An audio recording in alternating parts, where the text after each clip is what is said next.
Welcome to Kamp-a-holics. I'm Christy. I'm Mandy. And I'd rather be camping. Howdy. Howdy. Beep, beep. Just, beep, beep, get out of the way. This episode is called Just Keep Driving. And really, Mandy, what we're talking about, and I feel like you are maybe going to be the highlight of this episode. We're talking about finding the perfect campsite. Ooh, there is the perfect campsite. And how do we find it? What are its qualities? How long is too long? There's so many questions. So many questions. And when you first said, just keep driving, it makes me think of Dory from Finding Nemo. Just keep swimming. But just keep driving. You're going to find it. Yeah. So let me ask you to get started. How long has it taken, like, what's your longest time to find a camp spot been? Oh, gosh. I don't know that on average. I think I tried not to time it, right? Because that can be frustrating. But if I had to average it out, I'd say 30 minutes. Wow. But that is only because I typically that's good. return to a place that I'm not good at exploring new places. So like I really do put all my eggs in the Mandy basket when it's about new campsites because I don't know that okay, let me back up. Prior to this year, I don't think I was the person that was like, let me just go drive around and find campsites. However, Yes. I think I'm getting there now because I'm like, You're post Mandy now. yes. Versus pre-me. You have shown me that it's okay to get lost. Yeah, I think that's when you find the good stuff. I will say, interestingly enough, is like when I booked that July trip, I kind of have to just go off of pictures. And we all know the website pictures don't really do the campsite justice. So when we talk about how long does it take me to find a campsite virtually, hours, days, weeks, it takes a long time because I'm researching the location, what's around there. And then I want to know, I want to read people's reviews. I want to see people's pictures. And then it's not even, right? So I found the site that I want, the ground, but then what number site do I want? Because some of them there's a whole method. Yes. I know. But you're really good at go with the flow. Yeah. Because I remember when you told me about that first July trip and on the way back, you're like, I don't have a spot booked. You're like, if I find a spot, I'll stay there. And it worked out. So yeah, I think that works. Fun too. And that one, it's interesting. It was late. So I ended up just taking like the first site I saw. So it did not take long at all. Or you're like, just keep driving. Yeah. It was like, it's this one or we're going to keep going. Yeah. So when we find a spot, I feel like our pattern is we used to or still do like to camp. I mean, you want to go more than, I feel like, 2 days to get a good trip out of it. Yes. So typically you go on the weekend, Friday night, Saturday night. But I'm like, that's not enough for us, especially if we're packing up the trailer and whatnot. So we generally like to go up on a Wednesday if we can. And so with that, we're usually first because most people don't want to come up until Thursday or Friday. Because those chumps be working. I know they be working. Hello, camping first. Anyway, so we'll go up on a Wednesday. And if we don't already know the area we want to go to, that's tricky. But even if we do know the area we want to go to, you're not guaranteed a spot because we disperse camp. Right. And it's first come, first serve. And you got to watch out for the people that drop their trailer weeks in advance. I mean, these spots become scarce. Yeah. So even though we have a general idea of where we want to go, that doesn't mean we're going to go, get the spot right away. Sure. Yeah. There's been times that we're like, oh yeah, our spot's open. Awesome. So I'd say once we get the bulk of the driving done, we find our spot within 10, 15 minutes. Right. But other times where, oh, shoot, there's someone there. There's a camper there. We've probably in the past spent hours and hours looking for a spot. Like I remember getting up on the rim at one point at 10:30 in the morning. And I don't think we found a spot until like 4:30 in the afternoon. Oh, my God. It was bad. And that was probably a holiday weekend. So we've learned since then. Sure. No holiday weekends, go up early, things like that all help crunch that time down. But then again, you run into things that you don't expect. Like you say, just keep driving. Well, that's if you can, if you're not stuck in the snow like we got once. Or road closures or... So, I mean, there's just a lot of things that you have to look out for. So True. I would say if you have an area to go to that you know are a lot of campsites, then yes, stick with that because... Well, and a lot of times what I do too is like when we're out camping, we'll go for walks and I'll take notes of other sites nearby. So I'm like, oh, so if this one's ever taken, we know we like that one as the well. recon work. Exactly. And that's a huge part of it because you'll know you already like the area. And then we like doing that too. We scout all the time. Like even at a campground, we're like, we're in this spot, but if we come back, we want 55 and 35 or whatever. And we make a little note in our little camp journal. Like these are the spots we like. Yeah. If y'all don't have a camp journal by now, you need to get one. And there's a really good website that I like looking at. So when I'm looking at a campground or even a dispersed area, I'll usually go to Google Maps and do the view where you can see the terrain and whatnot. Satellite view, Yes. And then I'll also look at the campground, if it's a campground, their website map. And then I'll also go to this website called, I think it's called like campsitephotos.com.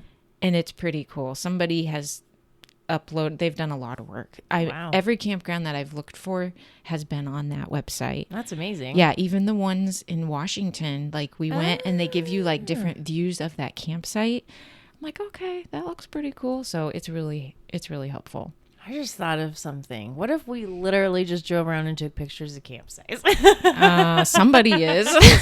We could do that. I know. I'm really good at driving and taking pictures. Right? And I'm really good at camping. So good. Boom, done. Done, we got it. But yeah, but there's not only just like being limited of what's available for a campsite, is that the campsite for us? Right. Because I mean, if we're usually doing the math. We're like, there's 4 trailers and 5 tents and 6 vehicles coming. So we need to make sure all these people can get in and out and there's enough space where we're not sleeping on top of each other. And so, yeah, there's like a method to that. But Brian got me a magnet once.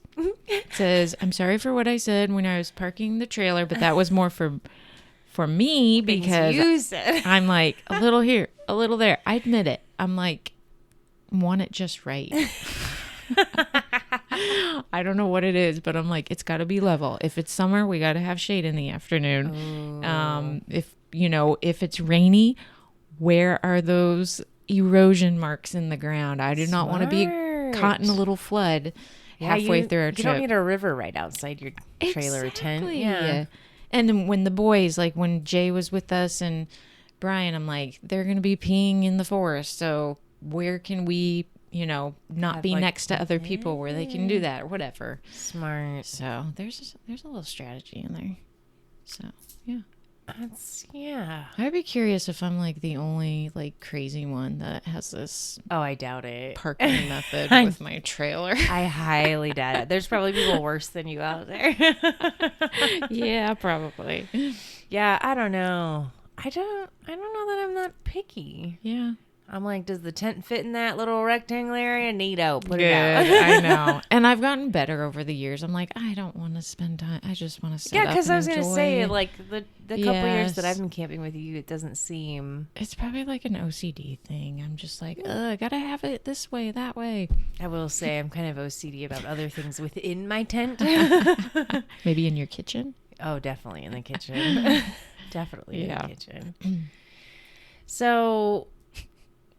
when you're looking, obviously your view is going to be an element of your campsite. Yes. Are you looking for, it's different when we're up on the rim, right? There's different views, but like, is there something you're like, I don't want to see that? I don't want to see other camper. Like, so the way our trailer is, our main windows, when you're sitting like at the table or whatever, like I usually like those facing trees. Smart. I didn't think of that either. Like, what side where are you eating breakfast at? Right. Where do you want to see? Exactly. If I'm having my coffee, I want to see the forest, whatever. Yeah, I don't want to see someone's outhouse, bro. No. Like. But I want my door obviously facing like the circle of the group, because if a game's going on, I want straight access to that table. I got a bolt out of there. Wait for me. Right?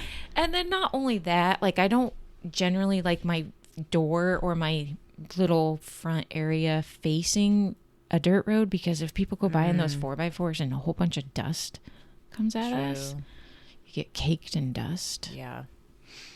So, interesting. yeah. I never thought of that. Yeah, little things that I'm just, I don't know. And then I tend to get Brian in these tight spots where I have to proactively think like, are we going to be able to get out if there's a forest fire, like really fast? Or if we want to leave a night before other people, we can't get blocked in. That is so another element. Yeah. There's lots of things. And you've given me a lot to think about. I know. Just wait till you get a trailer. Then you got to worry about the slide. Oh, God. You don't hit a tree. That's it. I'm never getting one. I That's know. too You got to look stressful. for trees that are leaning. You don't want those to land on you. I'm done. I'm just going to tent it forever. So then, like, at what point have you ever been like, all right, that we're giving up? We haven't found anything. Oh, yeah. So the one time, like I was saying, we got stuck. It wasn't really snow, but there was snow around, and we went into one of our usual spots. We didn't realize that the ground was like frozen at night and then thawing in the day, and we got stuck. Oh, shit. So the kids and I and Brian, we were like digging. We grabbed branches. So you know how big our white truck tires are? Mm-hmm. I mean, they're like almost as tall as I am. Yeah. Half of that tire was down in the ground. Oh, my God. And good luck. we were finding there was like a camp post with a number on it. We grabbed, threw it under the truck. Anyways, we ended up having to unhook the truck from the trailer. Brian had to drive out, so get the truck unstuck. Uh-huh. Then like angle it in this weird way back to the trailer to rehook up where we hadn't had hold, trenches.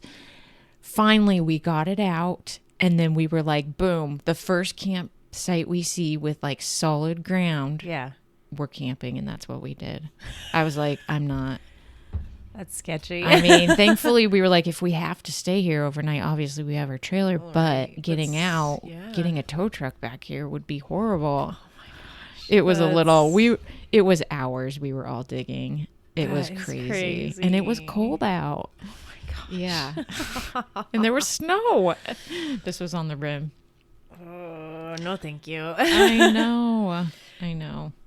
know, but you sometimes go out and just like scout, right? Like without the trailer, you're just like for a day, you're like, oh, let's just go drive around, look for campsites. Day drive. Yeah, we definitely like to do that. I think that's a fun way to do it, where you're just like, what should we do? And you don't want to sit there and like, oh, let's just go drive around. Yes. Because I do feel like there's a lot of campsites we don't know about, or like you drive past them so often that you don't really stop and look at them. Exactly. It could be things we're missing. Yeah, definitely. Yeah, one year for our anniversary, we went up to this campground on the rim, because we normally do dispersed camping when we go on the rim, but this time it was our anniversary. We're like, let's have hookups. And all we did that weekend was explore like the Happy Jack area. Mm-hmm. We spent like a couple of different days exploring and noting things and whatnot. And we really just kept coming back to the area we camped. We're like, this is really the best area. I really do like that spot. Yeah. So we still need to check out that spot that Brent from work is talking about. Oh, where's that? He says it's up on the rim there at Happy Jack, and he's like right around that same area that we go. We need him to show us on the map. We need a map. We need a map. Pin on the map. Yeah. Yep. Drop a pin. You hear that? We need the pin. And brownies. And brownies. His brownies. Really? Yes. And he doesn't even, I mean, he's just making box brownies, but the way he does it is amazing. And he could explain it to you. I can't. Probably put some secret addictive ingredient in it. Probably. And then he like underbakes it, which is just like amazing. Oh my goodness. Now I want brownies. That's funny. So have you ever like gone past a campsite and then you're like, you know what? Let's just go back. That was the one. Oh, yeah. I mean, we've totally done that. We'll drive up if it's early enough and we're like, we've got at least an hour before more people are going to snag these. We're like, all right, if we can't find a better one than that, that's the one we're going back to. And we've done that multiple times. We've also put like a chair at one, and we've left a person there with a walkie-talkie. This was in the past, and we're like, okay, you go down there and find that spot and let us know if you find a better one. And we do, and then we go pick them up or not. And then or not. You're staying there. There was one time we were exploring a new area near, not Bear Lake, I think it's Bear Canyon. There was a couple of us, and I jumped in my cousin's son's car, and we just cruised down to check out a couple things, and we were like, nah, this isn't good. We were going really fast, and I was like, we gotta hurry because they're all waiting for us, and we're like, this ain't good, this is good. And then it started getting really thick, like forest. I'm like, yeah, we ain't getting the trailers back here. But yeah, so it's helpful if you have a few people when you caravan up, because one person can stay back at a site while the others go explore. I like this. Walkie-talkies come in handy, although I know we have cell phones now. But walkie-talkies are so much fun. They're so cool. So fun. And like, how often would we really get to play with them anymore? And when you don't have Wi-Fi like service, then they're helpful. Or half the time, even if I get service, I turn my phone off because I just don't want to hear from anybody. I know. I know. Like I left civilization for a fucking reason. That's why. That was why. That was why. That was why. I was watching a movie the other day, completely off topic, and they were just like getting accused of something, and he's like, oh, because I don't turn my phone on all the time, like I don't need to be located every hour of every day. I'm like, that's right, you tell him, man. That's funny. Yeah, it's funny. I know. Yeah, I like walkie-talkies. They're fun, and then you can have fun code names. We talk about this all the time. I'm still trying to come up with what would... I'm putting you on the spot. What is my code name, Mandy, right now? Maybe after we go to the Renaissance Festival, I'll have a good code name for you. Yes. Queen Christy. Lady Longstockings. There you go. Oh, Lady Lost Stockings. Ah, that's it. Oh, man. So, yeah. So just keep driving. Yeah. If you guys aren't finding that site, just keep driving. Keep looking. You're going to find it. Yeah. And if not, hopefully it's still there when you come back. Yeah. Or hopefully you left early enough where it's not too dark when you find one. That's not fun either, setting up in the dark. Oh, that is not fun. It is not fun. That's... Yeah. So let us know your stories. We want to hear them. Yeah, tell us how you find your favorite campsite. Yes. And your crazy OCD things that go into you picking out your campsite. If you're looking for shade or trees, or is the sap going to drip on my vehicle while I'm here? Because that's a thing. Yes. Or where to put the potty tent or the cooler or whatever it is. All of it. There's all those things. So visit us at I'dRatherBeCampingWithAK.com. Visit us on Instagram, Facebook, kamp-a-holics, all the things. Right. Well, cool. Yeah. Bye. Just keep driving. Keep driving. Doot, doot.